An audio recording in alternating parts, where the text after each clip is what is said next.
Now in this module, let's talk about how to build a funnel for buyers' traffic. You may ask, why a funnel?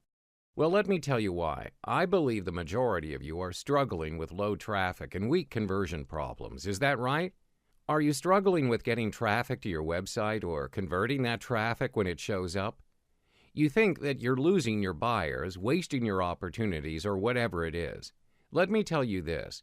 These are just symptoms of a much greater problem. What is the problem?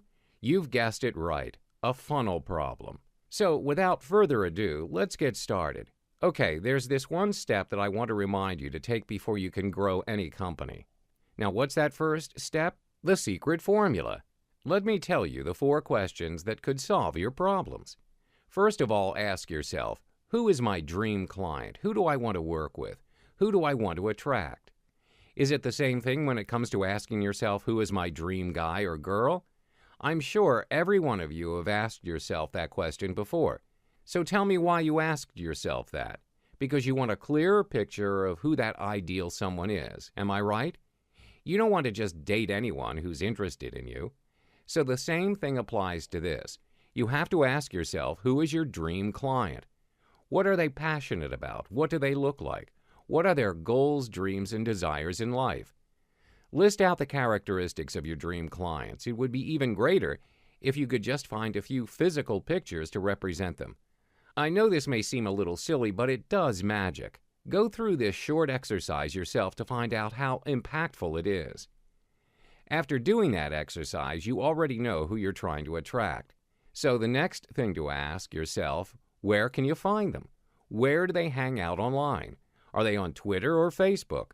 What blogs do they read? What groups are they a part of? Then just list down a few of your dream clients that you think might be hanging out online. The third question you have to ask yourself is, what bait will you use to attract them? It could be a DVD, a CD, audio recording, or a physical book. Anything your dream customer would like or pay attention to. After all, this is the whole point of using a bait, right? You want to attract your customers to buy from you. Therefore, it's important to know what your customers want. You have to create the right bait. There's one thing about human beings. We all love results. People really don't care about the process to get there. People want to see the end results. Am I right? So the last step you have to ask yourself, what results do I want to give them? Now that you know who your dream clients are, where they are, you've got the perfect bait. Now it's all about the results you can offer. What then would you do to guarantee their success? It is very important. It is where you want to take them. I know this is a really simple exercise, but I just want you to take a few minutes now and really answer those 4 questions. Now let's talk about value ladder. Why value ladder? Because it's an essential ingredient for the sales funnel. Remember talking about the funnel problem in this previous module? So in order to start working on a sales funnel, you have to build out a value ladder. Don't worry, it's very simple. All you have to do is to think a little harder, be more creative and innovative. Just some simple steps and you can double or triple your sales. How great's that? Are you excited to know more about this? Let me explain how a value ladder works. It's pretty much like a ladder if you see how we structure it. Basically, the vertical axis shows the value of the product or services that you'll be providing, and the horizontal axis shows the price. And of course, you want to bring your dream client to the top right-hand corner of this graph. It's where the highest value is provided, which means it's also where you can charge the highest. However, in order to attract your dream clients to reach the top, you have to make sure you're using the right bait. So ask yourself, what do my customers want? What can I offer them to make them ascend the ladder? If you do it right, you'll be able to move your clients to high-end services. The higher the value you're able to provide to your customers, the more you can charge. Oftentimes, people focus so much on the front-end products, but they neglect the back-end products. Remember, both are equally important. You don't want to lose your customers after purchasing just one of your products.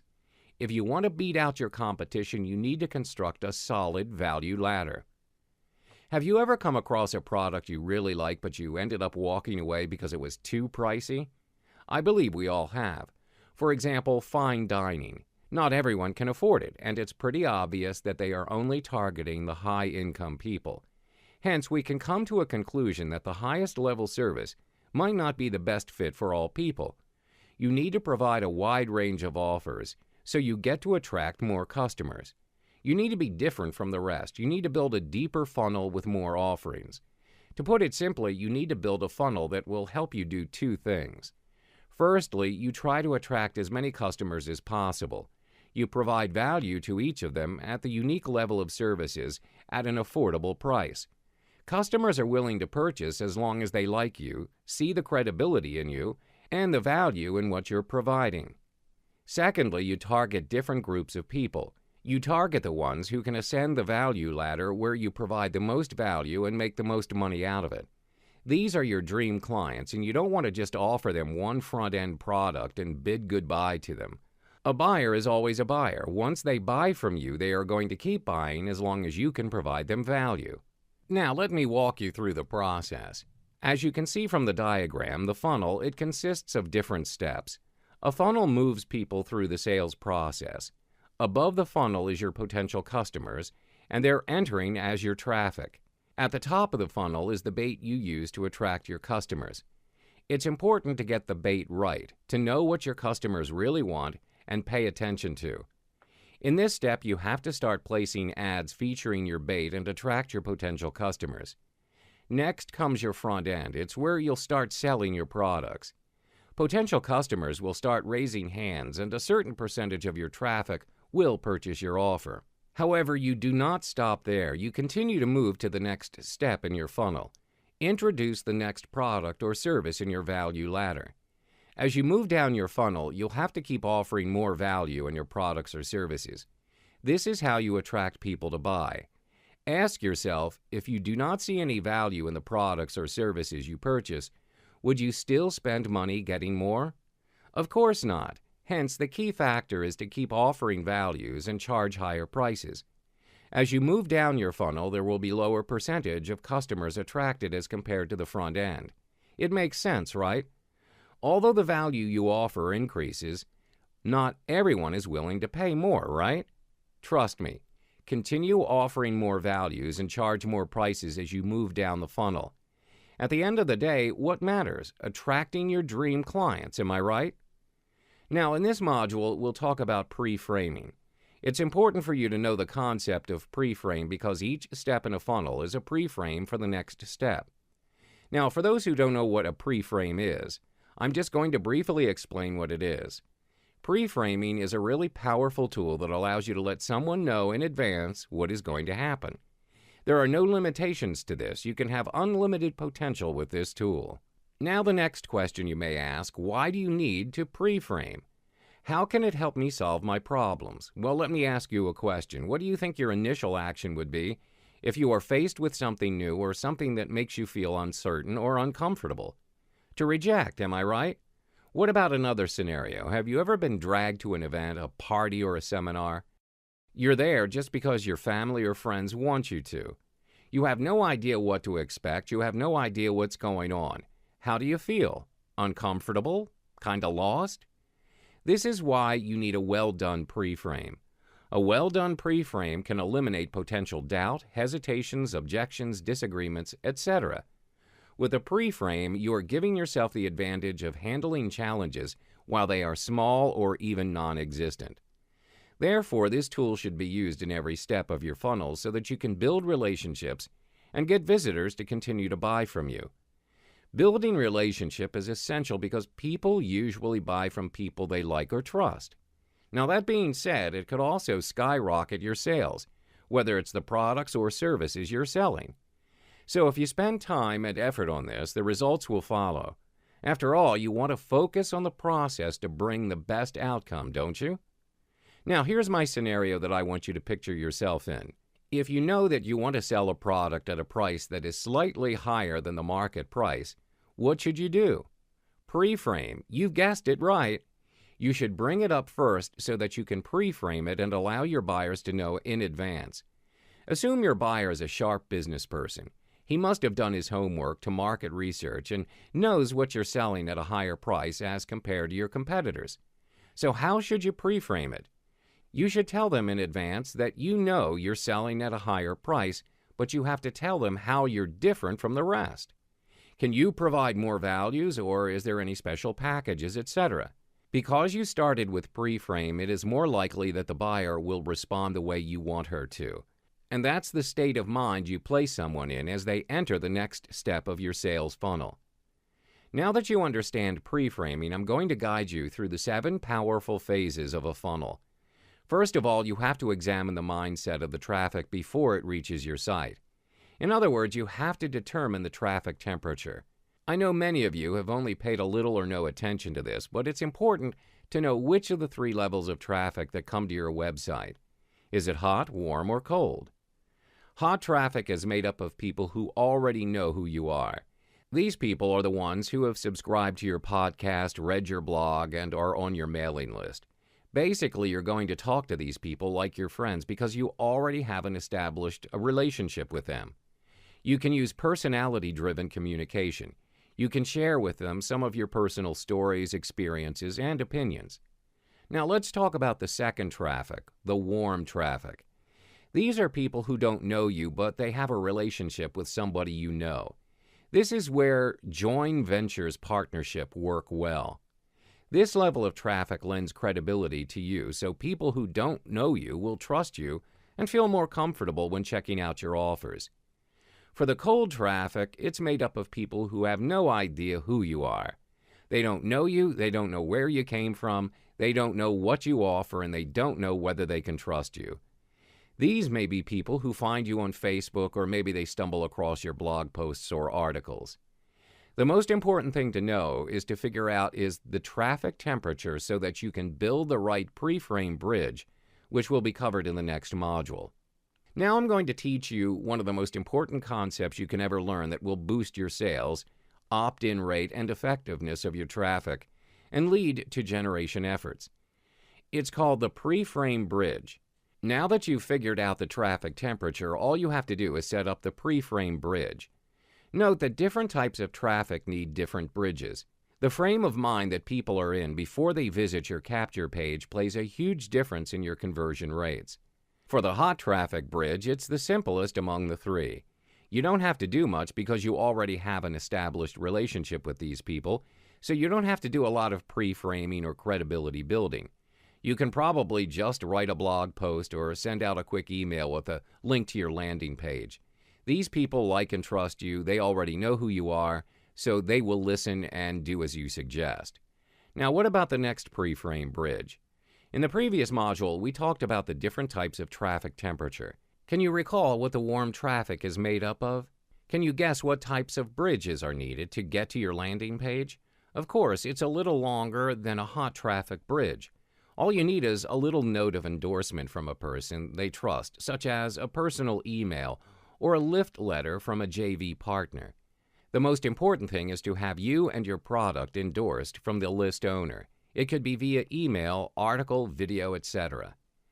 As for the third one, I'm sure you know it would take the longest. This is where a little trick comes into play. I'm sure many businesses out there are losing these kinds of customers. Why? Because they don't know how to convert these cold traffic people. Let me teach you how to set up a cold traffic bridge. First of all, you have to know that it is totally different from a hot traffic bridge. You can't just send an ad or an email and direct them to your landing page. You have to know that cold traffic people have no idea who you are. So for people who know very little about you, you have to build credibility and trust. You often need a whole separate page that they go through before they go to the landing page. This separate page is your bridge page. It should be able to provide value, educate, and also enable them to better appreciate the offer. More importantly, you have to make them convert. You don't want them to stay as your cold traffic forever, do you? Therefore, you have to put in some effort to set up the longest bridge among the 3 traffic with the goal of dramatically increasing conversions. Now, I'm going to list down a few ways to pre-frame an offer. You could do it through blogs, YouTube testimonials, and also a survey or quiz. The last one's quite interesting. Do you know how it works? Let me tell you what the trick is. Now, in a survey or quiz, people ask certain questions and get the mind's wheels spinning in a particular direction. What do you think they'll do next?